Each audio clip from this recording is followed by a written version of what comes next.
Good day, everyone. Today, we are going to talk about a creature that often gets a bad name. That creature is the bat. Many people feel scared of bats or think they are dirty and dangerous. But the truth is very different. Bats are actually amazing animals that do so much good for our world. Once you learn about them, you might even start to like them. Let us begin with how bats look. Bats are the only mammals that can truly fly. Their wings are made of a thin skin stretched over long finger bones. This gives them great control in the air. They come in many sizes. Some bats are as small as your thumb, while others have wings that stretch as wide as a grown person. Their bodies are covered with fur, and they have large ears that help them hear very well. Now, let us talk about something truly special: how bats find their way in the dark. Bats use a system called echolocation. They send out high sounds that we cannot hear. These sounds bounce off objects and come back to the bat's ears. This helps the bat know exactly where things are, even in complete darkness. It is like having a built-in map that works at night. This skill helps them catch insects, avoid obstacles, and find their homes. Bats also play a very important role in nature. Many bats eat insects, and they eat a lot of them. A single bat can eat hundreds of mosquitoes in just 1 hour.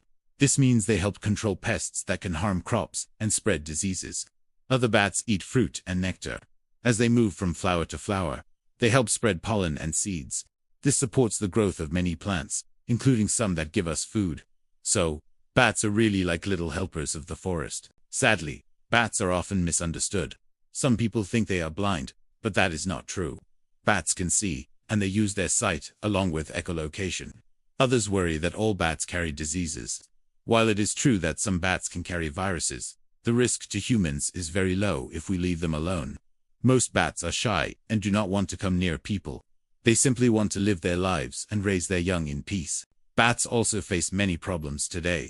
Loss of forests and natural caves means they have fewer places to rest and sleep. Pesticides used in farming can poison the insects they eat. Climate change is also affecting the seasons and the food supply for bats. All of this makes life harder for them.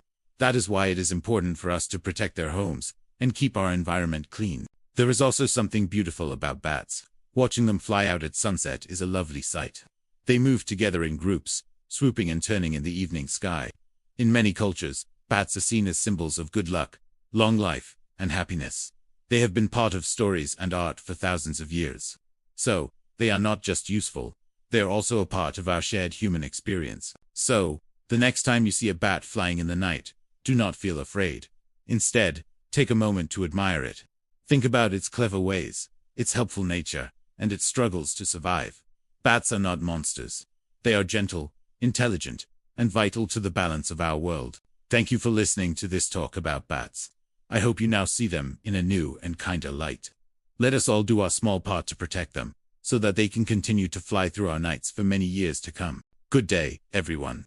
Today, we are going to talk about a very special bird. This bird is called the koel.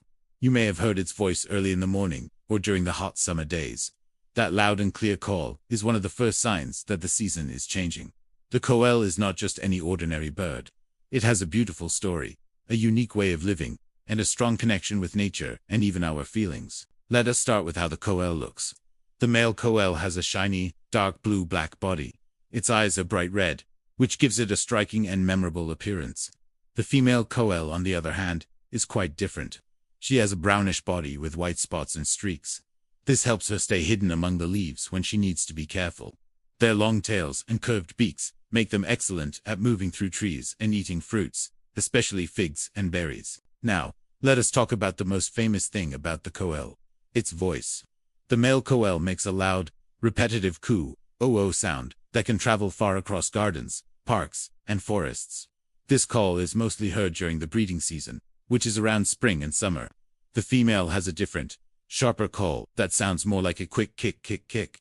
Many people love these sounds because they remind them of warm weather, blooming flowers, and the beauty of nature. But there is something very interesting about how the koel raises its young. Unlike most birds, the koel does not build its own nest. Instead, it lays its eggs in the nests of other birds, like crows or babblers. This is called brood parasitism. The host bird then raises the koel's chicks as if they were its own. Sometimes, the koel chick grows faster and pushes the host's own eggs or chicks out of the nest. This may sound a little harsh, but it is simply nature's way of survival. In our culture, the koel holds a special place. Many poets and writers have written about this bird in their songs and poems. It is often seen as a symbol of love, longing, and the arrival of the rainy season. When you hear the koel calling, it can stir up emotions of hope and romance. People often connect the koel's voice with memories of childhood, lazy afternoons, and the scent of wet earth after rain. The koel also plays an important role in the environment. It eats many insects and pests that can harm crops and plants. By feeding on fruits, it also helps spread seeds to new places, which supports the growth of trees and greenery. So, even though it may seem like a simple bird, the koel is truly a helper in keeping our natural world balanced and healthy. Sadly, like many other birds, the koel faces some challenges. Loss of trees, urban development, and pollution are making it harder for them to find safe places to live and lay their eggs. That is why it is important for us to plant more trees, keep our surroundings clean, and respect the wildlife that shares our world. Every small action we take can make a big difference for birds like the koel. So, the next time you hear that familiar kuo sound in the morning, take a moment to stop and listen.